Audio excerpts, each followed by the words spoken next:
On the morning of October 9th, 1837, 9 headless bodies were discovered in a muddy trench behind the old Blackthorn estate in Louisiana.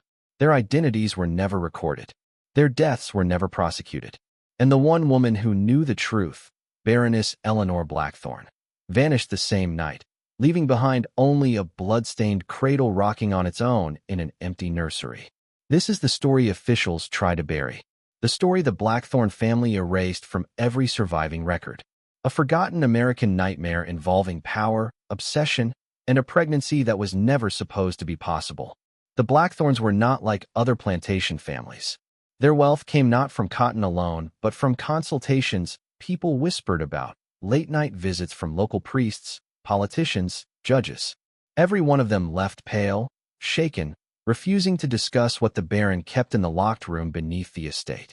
Baron Archibald Blackthorn ruled with the kind of cold, meticulous cruelty that made even his overseers uneasy. His wife, Eleanor, was admired for her beauty but pitted for one thing. After 12 years, she had never carried a child. And in the South of 1837, a barren wife was not simply unfortunate. She was seen as a failure of divine duty. The Baron needed an heir, and he was willing to cross any boundary to create one. Eleanor endured shame behind silk curtains. Doctors blamed her. Priests blamed her. Society blamed her.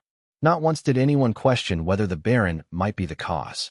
She spent long nights alone in a candlelit bedroom, listening to her husband pacing the hallways, muttering to himself about legacy and preservation of the bloodline. He consulted occult books disguised as scripture. He visited a traveling mystic rumored to speak to the dead.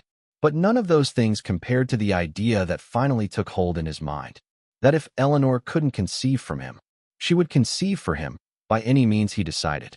The Baron had always believed his family line was chosen, blessed, touched by something ancient, something that demanded continuation. He kept portraits of his ancestors locked away, their eyes eerily similar, their expressions twisted with the same prideful anger he carried. But there were letters, too, hidden from Eleanor, warning him that infertility had cursed the family for generations. "Seek no heir created in the natural way," one ancestor wrote, "or the line will end in blood." The Baron burned the letter the night he found it. Then he summoned his overseer, ordered lanterns lit in the underground hall, and selected 9 enslaved men from the fields. He said they were needed for a sacred experiment. The 9 men were handpicked not for strength, but for something stranger. Each had suffered a tragedy the Baron believed linked them to the spiritual world. One had survived a lightning strike. One had been declared dead after a fever, only to awaken on the burial table. One claimed to dream of things that later came true. To the Baron, these were not coincidences, they were portents. Eleanor begged him to stop. She tried to run. He locked her in the chamber and told her this was the only chance she had to be redeemed as a wife. The door closed, and the Blackthorn bloodline was pushed toward its darkest chapter. What happened over those hours was recorded only in Eleanor's later diary fragments, found decades later behind a torn wall panel. She wrote not of physical acts, but of shame, of humiliation, of watching the 9 men cry silently as they were ordered to obey or their families would be punished. The Baron stood outside the door, pacing, listening, timing everything with ritual precision. When it was over, he dismissed the men like animals. He told Eleanor, "If you conceive, you will have saved the Blackthorn name. If you don't, I will find 9 more." The estate fell into an unnatural silence after that night. 3 months later, Eleanor collapsed during dinner. A doctor was summoned. His hands trembled as he whispered the words the Baron had waited 12 years to hear. She is with child." But Eleanor's joy was twisted with fear, because she knew what the Baron would do next. He could not allow anyone to question the child's origins. He could not allow 9 men to speak. And he could not allow the shame of his infertility to spread beyond the estate grounds. For the 9 men, the pregnancy was a death sentence. The Baron did not hesitate. Within hours of confirming the pregnancy, he drafted orders to the overseers. All 9 are to be terminated before the next sunrise. No trial, no record, no mercy. But the overseers refused. They'd heard the screams from the chamber that night. They knew the men had been forced. The Baron didn't care. He took up his rifle, donned gloves, and told Eleanor, This is the price of our legacy. As rain hammered the estate roof, he led the 9 men to the old swamp trench behind the fields. The men were bound, kneeling in mud that smelled of rot. Some prayed, some wept. One begged the Baron to spare Eleanor the truth of what was coming. But the Baron killed them one by one with a cold efficiency, dragging their bodies to the trench and ordering it filled before dawn. When it was over, he returned to the house soaked in blood, whispering, "The heir is secured." Eleanor woke hours later to screams echoing in her dreams, only to realize they were not dreams at all.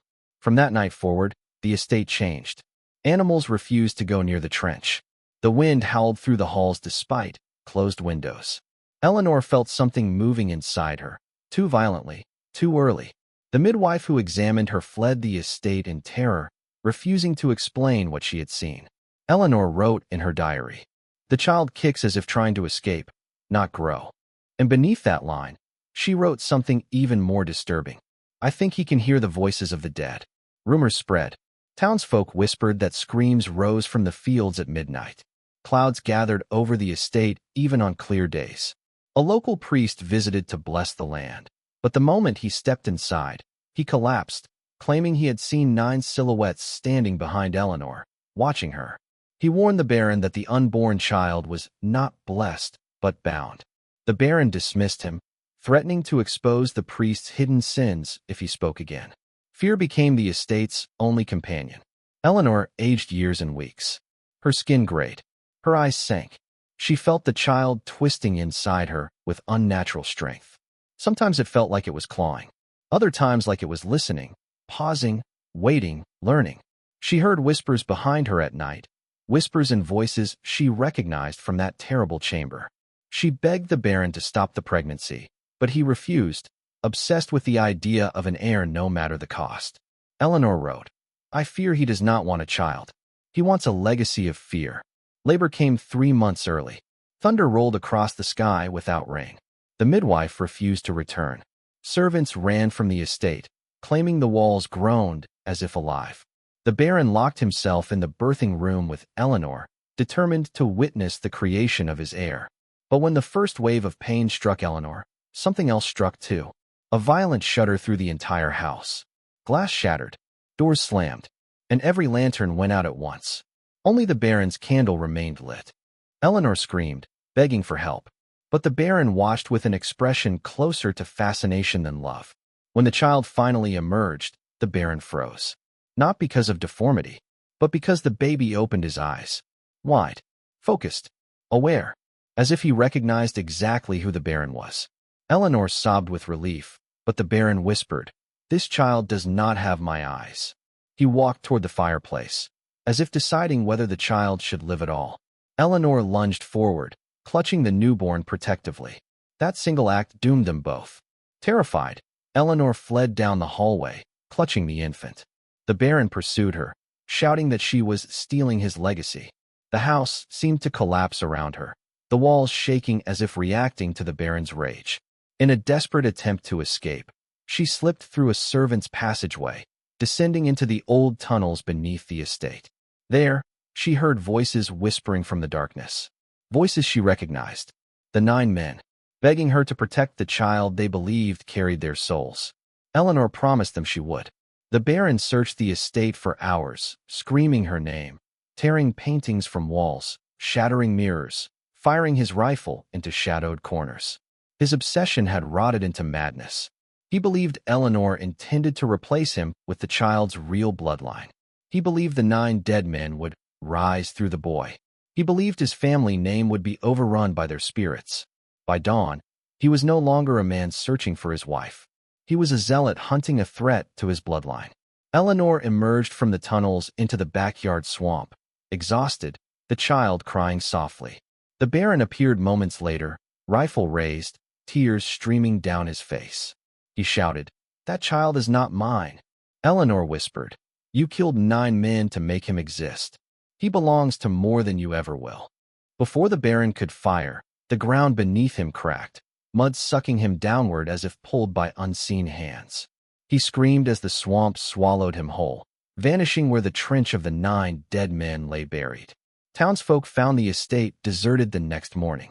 No Baron, no servants, no Eleanor, no child, only a cradle in the nursery, rocking slowly without wind, with muddy footprints around it.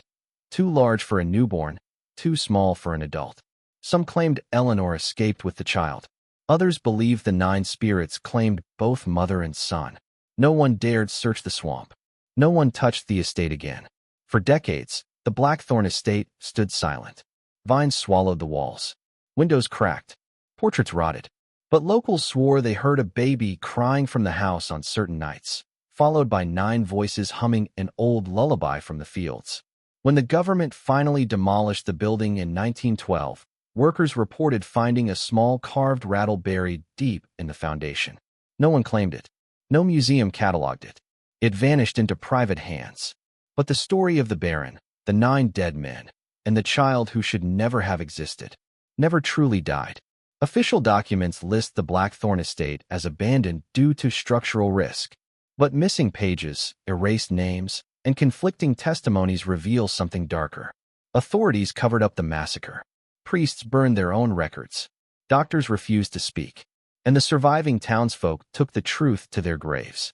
The only remaining question is the one that still haunts Louisiana folklore. Who, or what, did Eleanor give birth to that night? Some say the child lived and carried the souls of the 9 lost men.